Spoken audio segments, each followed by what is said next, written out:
Hello everyone, एक बार फिर से आपका स्वागत है हमारे इस चैनल पे। और आज हम आपके लिए लेकर के आए हैं इनकम टैक्स से रिलेटेड एक और नया टॉपिक जो कि बहुत इंपॉर्टेंट है। खुद ब खुद में इसका एक बहुत ही बड़ा क्वेश्चन आपको एग्जाम में दिख सकता है।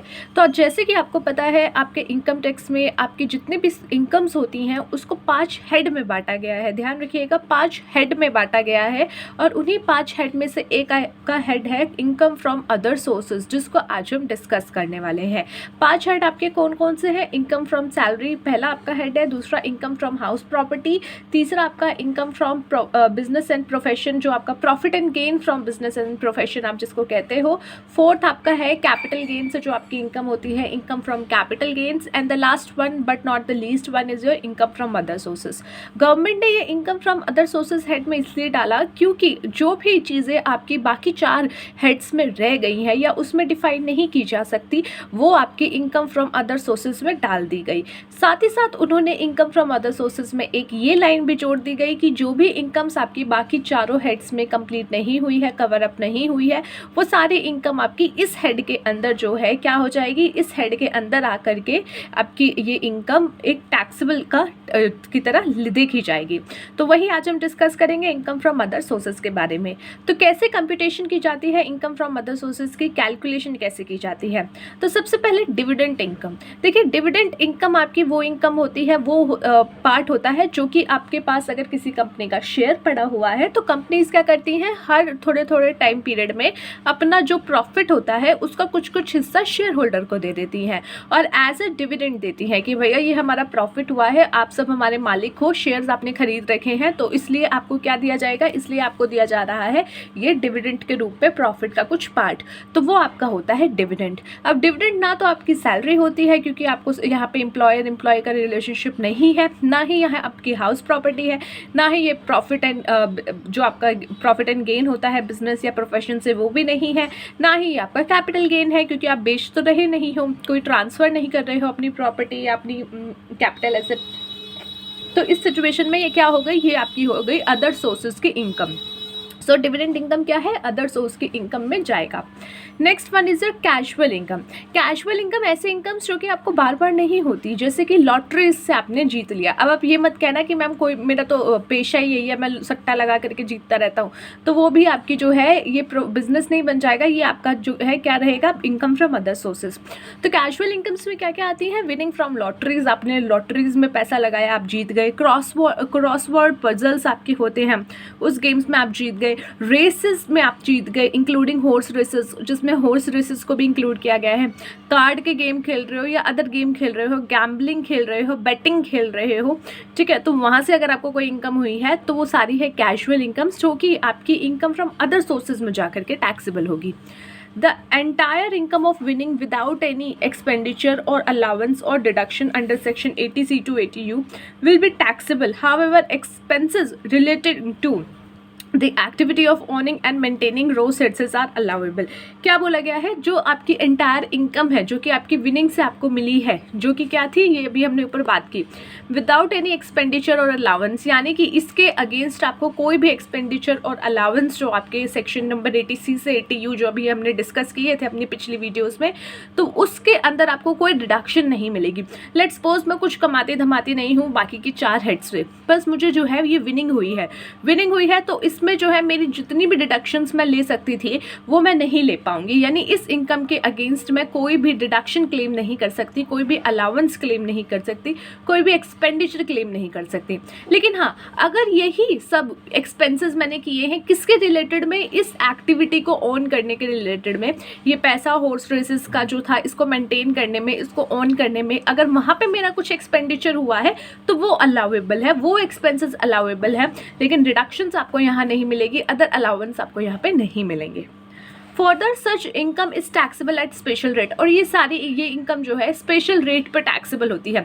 स्पेशल रेट यानी कि जिसके लिए फ्लैट रेट्स बनाए गए हैं, चाहे आपकी इनकम 4 रुपये हो, 5 रुपये हो या 15 रुपये हो, वहाँ पे स्पेशल इनकम के तहत आपकी जो है ये जो अमाउंट है सीधा सीधा टैक्सेबल हो जाएगा। स्लैब रेट्स यहाँ पे नहीं लगेंगे, जैसे कि 2.5 लाख तक जो था वो एग्जेम्प्ट था, उसके बाद 2.5 से 5 आपका 20% अगर आप ओल्ड स्कीम में देखो, सॉरी तो वहाँ पे क्या है 5% है, माफ़ कीजिएगा, 5 से ज़्यादा जाएंगे, 5 से 10 जाएंगे तो आपका 20% है। तो ये जो है स्लैब रेट्स बने हुए हैं, लेकिन इस तरीके के इनकम में स्लैब रेट्स नहीं लगते बल्कि फ्लैट रेट्स लगते हैं, स्पेशल रेट्स रखते हैं, जो कि क्या है 30%। अब 30% प्लस सरचार्ज भी इस पे लगेगा अगर एप्लीकेबल हुआ, प्लस सेस भी इस पे लगेगा 4% का, जिसको हेल्थ एंड एजुकेशन सेस के नाम से बोला जाता है 4% से। और ये आपका कवर अप किया जाता है सेक्शन नंबर 150 डबल बी, यानी कि बड़ी बाजी, यानी कि आप इससे याद कर सकते हो कि जैसे रेस, हॉर्स रेस वगैरह का आपने खेल के जीता है, तो उसके लिए आपका ये सेक्शन बना हुआ है। Next is your interest received on compensation, enhanced compensation deem to be income in the year of receipt. कई बार क्या होता है, गवर्नमेंट या कोई भी आपको ना कंपनसेशन देती है। अभी कहीं पे ज़मीन थी, वहाँ पे जो है मेट्रो का काम डलना शुरू हो गया। अब क्या हुआ, उसकी वजह से आपके घर तोड़े गए, या फिर आपकी जो भी दुकान या प्रॉपर्टी वहाँ पड़ रही थी वो तोड़ करके आपको क्या दिया गया, उसका कंपनसेशन दिया गया। अब ये कंपनसेशन आपको मिला है, तो ये क्या है, क्या रोज़ रोज़ आपके घर टूट रहे हैं और आपको कंपनसेशन मिल रहा है? Obviously not. ये भी एक तरीके से ऐसी इनकम है जो बहुत कम टाइम में होती है, या किसी किसी के साथ ही होती है। तो इसीलिए इस पर जो आपको कंपनसेशन मिलता है, कई बार क्या होता है, कंपनसेशन जिस टाइम में मिला है, जिस टाइम पर आपको मिला है उसी टाइम पर ये टैक्सेबल होगा। लेकिन कंपनसेशन के साथ कई बार इंटरेस्ट भी मिलता है। वो क्यों? लेट सपोज आज आपका घर टूटा, आज आपको कंपनसेशन मिलना चाहिए था, या इस ईयर में आपको कंपनसेशन मिलना चाहिए था, लेकिन गवर्नमेंट क्या करती रही, उसको जो है डिले करती रही कि हम बाद में कंपनसेशन देंगे। लेट सपोज 4 साल बाद कंपनसेशन दिया, तो उसके साथ कुछ ना कुछ इंटरेस्ट भी उनको देना पड़ेगा कि भाई हमने 4 साल बाद इंटरेस्ट जो है कंपनसेशन दिया है, तो उसके साथ इंटरेस्ट आपको मिलेगा। या फिर आप कोर्ट में गए कि भैया इन्होंने तो 4 साल पहले ही घर तोड़ दिया था, अभी अगर मेरे पास पैसे उसी टाइम मिल गए होते तो मैंने कहीं इन्वेस्ट कर दिए होते, मुझे इंटरेस्ट मिल गया होता, तो वो इंटरेस्ट भी मुझे आप दिलाइए। तो है गवर्नमेंट क्या करेगी, आपको फिर इंटरेस्ट भी देगी। या लेट सपोज आपको जो है एनहांस्ड कंपनसेशन क्या होता है, पहले 4 साल पहले कंपनसेशन डिसाइड हुआ 4 लाख रुपए, आपको उस टाइम दे करके नक्की कर दिया, लेकिन बाद में आपको पता चला या फिर आपने बाद में जब इसका प्रयास किया तो वो कंपनसेशन एनहांस्ड किया गया, यानी उसकी वैल्यू बढ़ गई। अब उसकी वैल्यू बढ़ गई, लेट सपोज 2 साल बाद आप उठे, आप गए कोर्ट में गए, आपने पूरा केस लड़ा और पता चला कि वो 4 लाख तो 4.5 लाख रुपए आपको मिलने थे, तो वो जो 4 लाख की जगह 4.5 लाख रुपए मिलने थे, तो यानी 50,000 जो भी बचा वो अब मिलेगा, साथ ही साथ उसका इंटरेस्ट भी मिलेगा। सो यहाँ पे जो इंटरेस्ट आपको रिसीव हो रहा है कंपनसेशन पे या फिर एनहेंस कंपनसेशन का जो कि आपको मिला है या इंटरेस्ट आपको मिला है, वो भी आपके हाथ में टैक्सेबल रहेगा किस ईयर में, उस ईयर में जब आपने उसको रिसीव किया है। ठीक है, ऐसा नहीं 4 साल पहले ही आपको मिलना था, नहीं, इंटरेस्ट तो अब आपको मिला है, अब आपने रिसीव किया है, तो उस सिचुएशन में वहाँ पे आपका जो है ये टैक्सेबल रहेगा। Next is your advance forfeit due to failure of negotiation for transfer of capital asset. कई बार देखा है आपने, कैपिटल एसेट जब आप कोई सामान बेचते हो या फिर आप लेट सपोज घर बेचते हो, आपने वो देखा होगा, तो बयाना लिखा जाता है। बयाना यानी कि एडवांस पेमेंट एक तरीके से दी जाती है कि आप ये घर मुझे बेच रहे हो या ये प्रॉपर्टी आप मुझे बेच रहे हो, उसको कहा जाता है बयाना लिखना, या उसको हम इंग्लिश में कहते हैं टोकन मनी पे कर देना। तो जब आप टोकन मनी पे कर देते हो, लेट सपोज मैंने आपको टोकन मनी पे कर दिया 1 लाख रुपये की, ठीक है, कि हम कोई प्रॉपर्टी डील कर रहे हैं या उसको पाए करेंगे, तो आपको मैंने 1 लाख रुपये जो है टोकन मनी ऐसा पे कर दिया। अब उसके 3 महीने नॉर्मल टाइम में मुझे जो है बाकी का पेमेंट आपको देना है, लेकिन मैं फेल हो जाती हूँ वो पेमेंट करने में, या नेगोशिएशन में हम जो है अपना ट्रांसफर नहीं कर पाते कैपिटल एसेट, तो उस सिचुएशन में आपको जो टोकन मनी मिला हुआ है, आपके पास पूरा हक है कि आप वो टोकन मनी झक मार के खा जाओ, कोई दिक्कत नहीं है। तो अब जो टोकन मनी आपको मिला है वो क्या है, एक तरीके से एडवांस मैंने आपको पेमेंट दी थी, एडवांस पेमेंट दी थी, तो अब आप वो क्या कर सकते हो, फॉरफिट कर सकते हो। फॉरफिट कह लीजिए, इम्पाउंड कह लीजिए, दोनों शब्द एक ही बराबर है।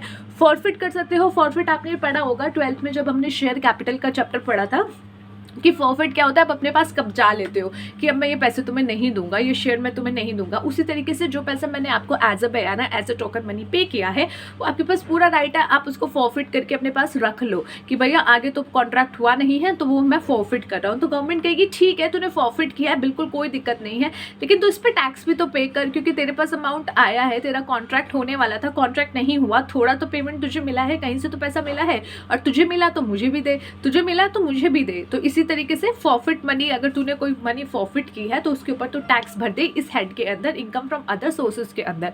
अब ये कब से शुरू हुआ है फॉरफिट अमाउंट पे को टैक्सेबल करना? ये हुआ था 1 अप्रैल 2014 के बाद से, जिसको section number 56 sub section 2 and close जो है आपका 9 में कवर किया गया है। Next one is your sum of money और property received by any person.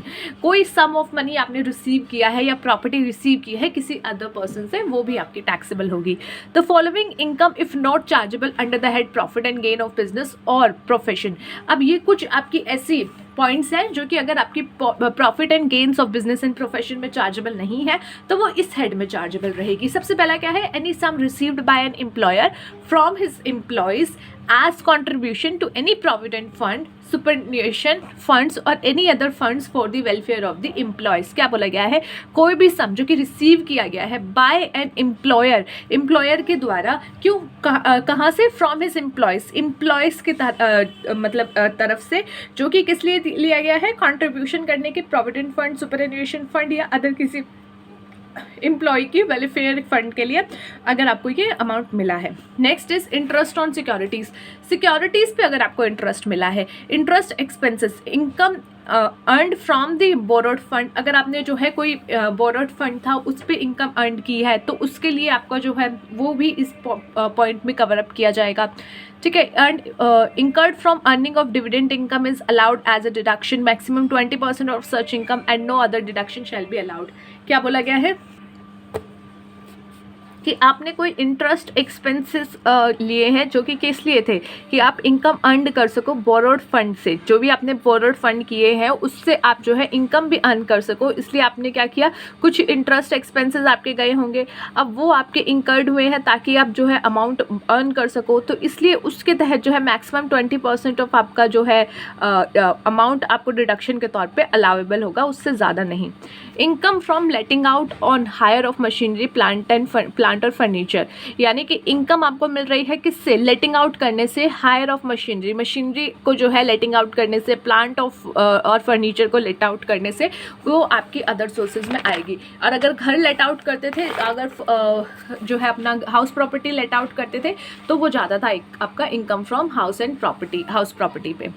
Next is where letting out of building is inseparable from the letting out of machinery, plant और furniture, the income from such letting. कई बार क्या होता है ना, आपकी machinery आपने सेटअप की हुई है अपने प्रीमाइसेस में और वो प्रीमाइसेस से बाहर जा ही नहीं सकती। अगर किसी को वो जो है लेनी है तो उसको पूरा का पूरा जो है वो प्लांट लेना पड़ेगा, पूरा का पूरा स्पेस वो लेना पड़ेगा, तो वो भी यहाँ पे आपकी जो है अदर सोर्सेज में जाकर के टैक्सेबल होगी, क्योंकि आप मशीनरी को उससे सेपरेट नहीं कर सकते, सेपरेबल नहीं है। सो जिस सिचुएशन में आपका जो है बिल्डिंग जो है इनसेपरेबल है, आपकी वो सेपरेट नहीं की जा सकती, और मशीन एंड प्लांट और फर्नीचर जो है उसके साथ जुड़े हुए हैं, उनको अलग नहीं किया जा सकता।